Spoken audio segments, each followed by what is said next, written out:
नमस्कार मित्रांनो, आज आपण या व्हिडिओमध्ये 11वा अध्याय पाहणार आहोत. जखमेचे लाड करणे थांबवा.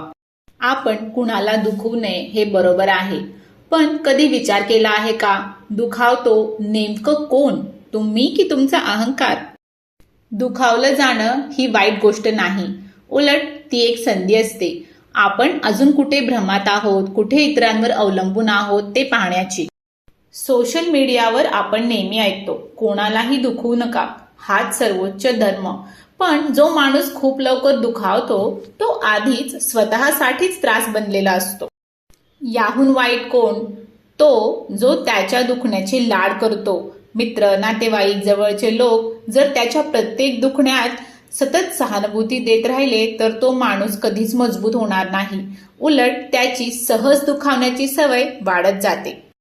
आपण जास्त काळजी कुणाची घेतो? जे खंबीर असतात त्यांची की जे लगेच दुखावतात त्यांची? प्रत्येक छोट्या तक्रारीवर आपण लगेच धावून जातो, समजूत काढतो, मलमपट्टी करतो. आपल्याला वाटतं आपण प्रेम दाखवत आहोत, पण खरं तर आपण त्यांचा अहंकार अधिक मजबूत करत असतो.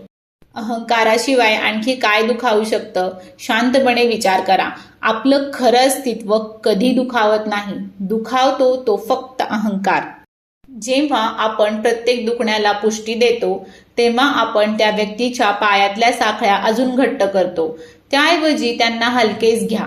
तू दुखावला नाहीस, तुझा अहंकार दुखावला आहे आणि अहंकारापासून मुक्ती शक्य आहे. म्हणूनच जखमेचे लाड करणे थांबवा. दुखण्याला खतपाणी घालू नका, त्यातून जाणीव निर्माण करा.